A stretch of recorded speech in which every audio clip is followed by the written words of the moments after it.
Hi, welcome back. In this video, we're going to use Newton's law of cooling to solve an exponential growth problem.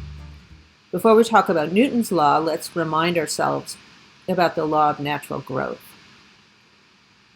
A quantity y of t, so y is a function of time, the quantity y of t obeys the law of natural growth if the rate of change of y at time t is proportional to y itself at time t. So dy dt is equal to some number k times y. We also had a theorem that said anything that obeys the law of natural growth has to look like this. Y is equal to its initial value, y of 0, times e to the kt. And this k is the same as the k in the previous equation.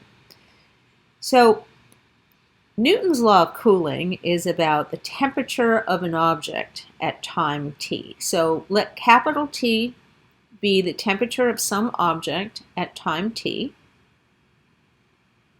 Then Newton's law of cooling, or Newton's law of warming, it doesn't matter, the temperature could be going up or going down, says that the rate of change of the temperature at time t is proportional to the difference between the temperature of the object itself and the temperature of its surroundings. So that's what we're going to use in the following problem.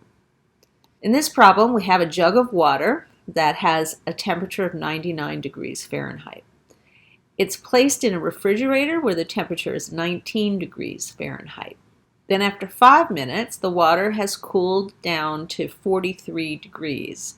And the problem asks, after how many minutes will the water reach a temperature of 27 degrees Fahrenheit? We are going to use the fact that the rate of change of the temperature of the object at time t is proportional to the temperature of the object at time t and the temperature of its surroundings. So in this problem, the surroundings is a refrigerator. All right. The refrigerator has a temperature of 19 degrees Fahrenheit. So that means that the temperature of the surroundings is going to be 19. So what we're going to do is we're going to substitute y of t for that difference, t of t minus 19, because y is actually the function that obeys the law of natural growth. So now dy dt is equal to dt dt minus 0 if we differentiate the right-hand side. So dy dt is actually equal to dt dt. And since this temperature is obeying the Newton's law of cooling, we can just say dy dt is equal to k times y. So it's obeying the law of natural growth. So we know that y of t has to look like this, y of 0 times e to the kt. All right, so y of 0 is going to be t of 0 minus 19.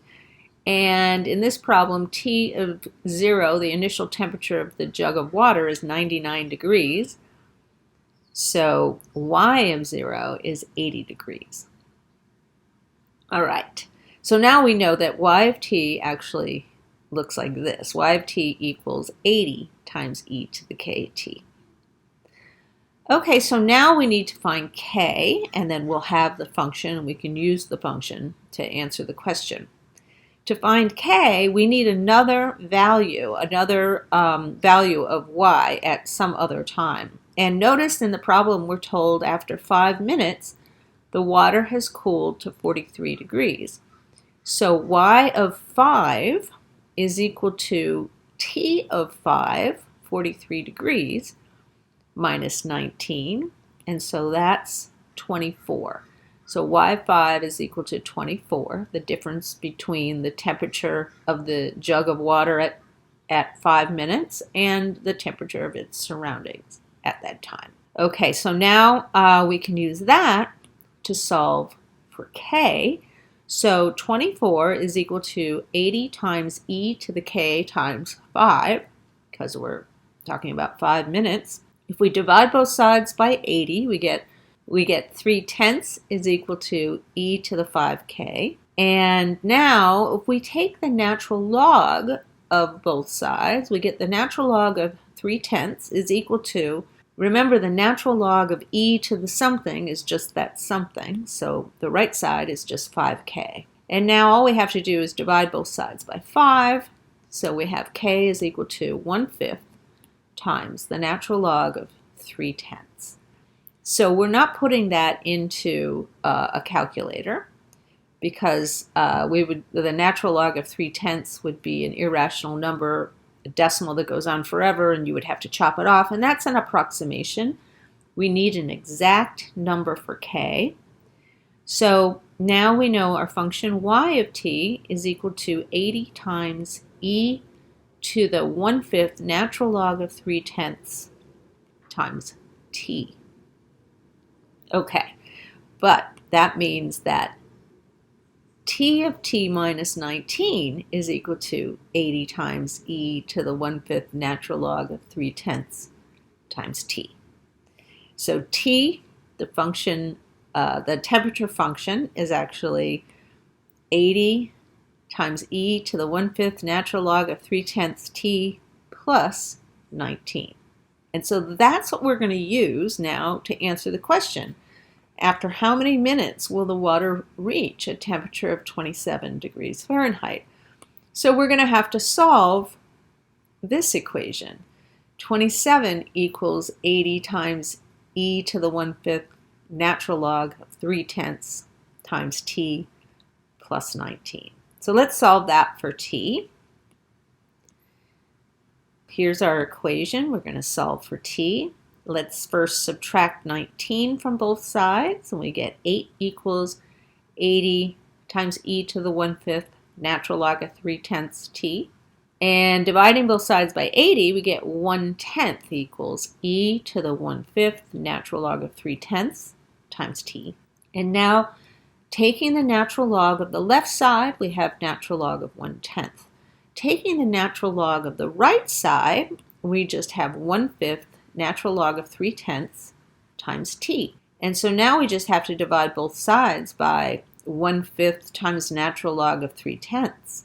We get t is equal to 5 times the natural log of 1/10 over the natural log of 3/10. And there's no log law that we can use to simplify this. So now we can use our calculator. So remember, we only use a calculator once in any word problem where we're going to use a calculator. We only use it once at the very end of the problem, so we can avoid rounding error. So at this point, we put this into our calculator, and we get t is approximately 9.6 minutes. That's how long it will take for the temperature of this jug of water to get down to 27 degrees. All right, so I will see you in another video.